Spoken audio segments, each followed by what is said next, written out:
Gurubhyo Namaha. Welcome to your Divine Prayers channel. Let's chant together Sanskrit sloka with ease. अथ श्रीशनैश्चरकृत श्रीनृसिंहस्तुतिः. Nrsimhastuti by Shani Deva is a wonderful and very effective stotra. Sri Krishna told Dharmaraja, whoever listens to this conversation between Shani Deva and Lord Nrsimha in the form of this prayer of devotion will have all desires fulfilled and will always rejoice, especially on Saturday, will be free from any negative aspects of Shani. Sri Krishna uvacha sulabho bhakti yuktanam dadarsho dushtachetasam ananyagatikanam cha prabhu bhaktaikavatsalah sanaiscara tatra nrsimhadeva chakaramala chittaruttihi pranamya shashtangam asheshaloka kirita nirajita padapadmam. Sri Saniruvacha yatpadapankajarajaha paramadharena samsevitam sakalakalmasha rashinasham kalyanakarakamaşeşa nijanuganam satvam nrsimhamayi dehi krupavalokam. Sarvatra chanchalataya stitaya hi lakshmya brahmadivandyapadaya sthirayanya-sevi padaravindayugalam paramadharena satvam nrsimhamayi dehi krupavalokam. यद्रूपमागमशिरः प्रतिपाद्यमाद्यम् आध्यात्मिकादिपरिताप हरं विचिन्त्यं योगीश्वरैरपगता किल दोषसङ्गैः सत्वं नृसिंहमयि देहि कृपावलोकम्. प्रह्लादभक्तवचसा हरिराविरास स्तम्भे हिरण्यकशिपुं य उदारभावः ऊर्वो निधाय उदरं नखरैर्ददार सत्वं नृसिंहमयि देहि कृपावलोकम्. यो नैजभक्तमनलां बुद्धिभूधरोग्र शृङ्गप्रपातविशदन्ति सरीसृपेभ्यः सर्वात्मकः परम कारुणिको ररक्ष सत्वं नृसिंहमयि देहि कृपावलोकम्. यन्निर्विकारपररूप विचिन्तनेन योगीश्वराविषयवीत समस्तरागाः विश्रान्तिमापुर विनाशवतीं पराख्यां सत्वं नृसिंहमयि देहि कृपावलोकम्.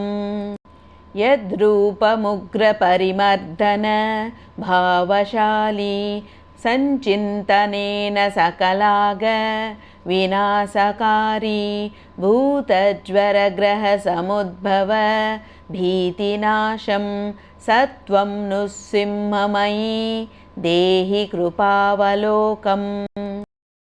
यस्योत्तमं यश उमापति पद्मजन्म चक्रादिदैवतशभासु समस्तगीतं शक्त्यैव सर्वसमल प्रसमैकदक्षं सत्वं नृसिंहमयि देहि कृपावलोकम्.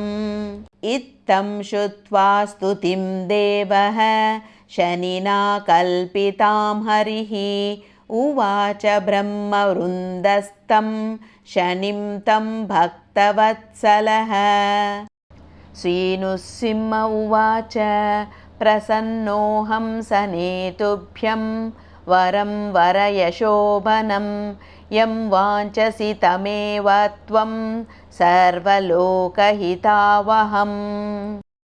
श्रीशनिरुवाच नृसिंहत्वं मयि कृपां कुरु देवदयानिधे मद्वासरस्तव प्रीतिकरः स्याद्देवतापते मत्कृतं त्वत्परं स्तोत्रं शृण्वन्ति च पठन्ति च सर्वान् कामान् पूरयेताः तेषां त्वं लोकभावन।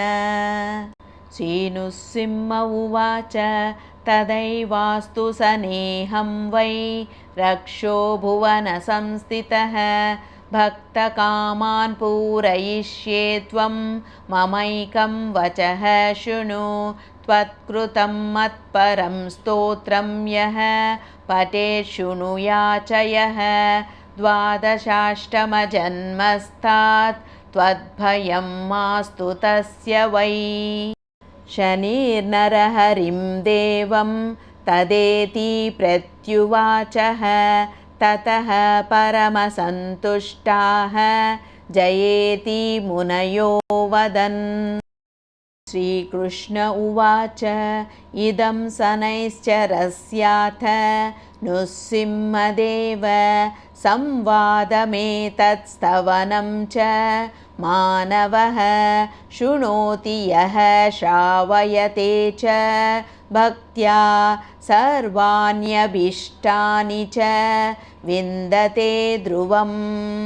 इति श्रीभविष्योत्तरपुराणे रक्षो भुवनमाहात्म्ये श्रीशनैश्चरविरचिता श्रीनृसिंहस्तुतिः समाप्ता।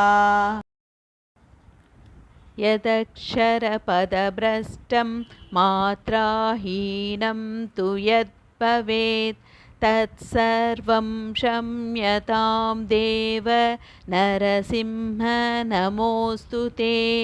विसर्गबिन्दुमात्राणि पदपादाक्षराणि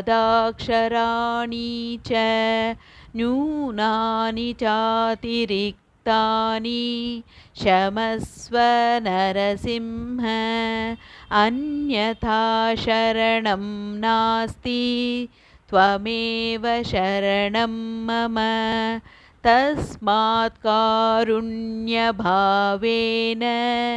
रक्ष रक्ष Narasimha. Let's chant together Hare Krishna Mahamantra 3 times for the welfare of all living beings. Hare Krishna Krishna Krishna Hare Hare Hare Rama Rama Rama Hare Hare Hare Krishna Krishna Krishna Hare Hare Hare Rama